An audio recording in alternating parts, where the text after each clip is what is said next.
but not through that outdated, oh so 20th century technology.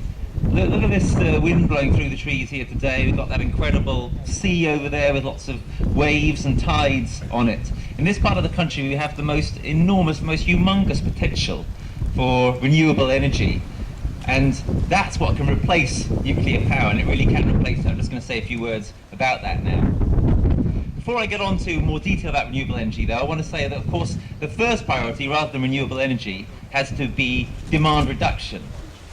People are always talking about the energy gap and the lights going out and so on, but if we use a lot less energy, then we're not going to have nearly such a problem in the first place. And that's the first thing we've got to do. We've got to, as a previous speaker said, we've got to tackle the demand side first, enormously reduce our energy usage, and then we won't need to provide so much energy. And the next thing, of course, is energy efficiency, lagging all of our housing and making sure that new housing that's built is genuinely to high energy standards.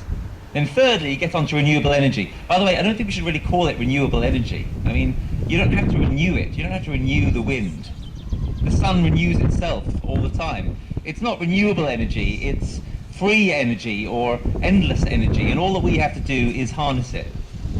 So let's get harnessing it. It really is an absolute disgrace that Britain lags so far behind even the relatively poor records of most other European countries in terms of the amount of harnessing of this free energy, this endless energy that is all around us. And we can change that, and we have to change it. There are multiple reasons why we should change it. Of course, we're in the middle of a recession at the moment, which could turn into a depression. If we actually want to stabilize the economy and generate good jobs that are going to last into the future, what better way of doing it than a massive investment? Is it running out of power? Ironic.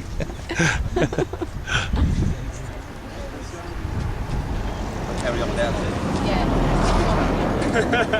What better to do than to have a massive investment in energy efficiency and endless energy that will produce 1 million jobs, it's been calculated, within a couple of years. Jobs that can last, that can stabilise the economy. That's what we ought to be doing, not just bailing out the banks and throwing money at Heathrow Airport and other completely unsustainable projects. We need a Green New Deal, and that's one of our top priorities in the Green Party, and that means a massive investment in turning places like this into hubs of endless energy, of free energy, into the future.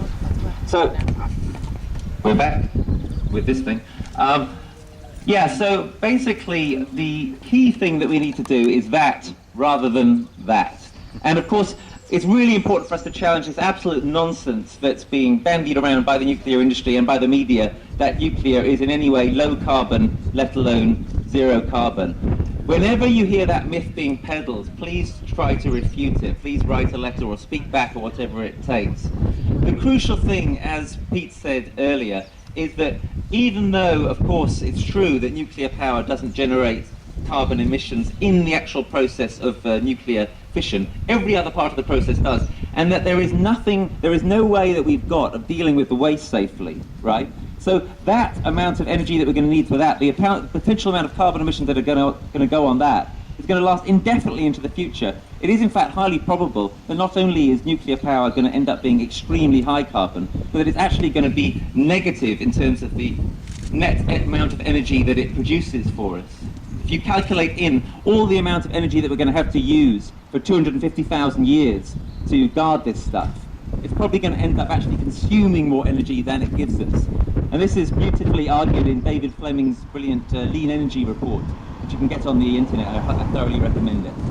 So that's really the message that I wanted to give you, that the Green Party are totally against that technology, and we can have an alternative that will work. Research from Oxford University proves that if you have a mixed basket of renewables, you overcome the problem of intermittency, i.e. if the wind doesn't blow sometimes, you've still got the sun. If the sun goes in, you've still got the waves and the tides, and if the worst comes to the worst, you can burn a bit of biomass. You have a mixed basket of free energy, of endless energy, of so-called renewable energy. We can make it work. We can make it work for the future. That, by contrast, is just going to destroy the futures of countless generations to come. Thank you.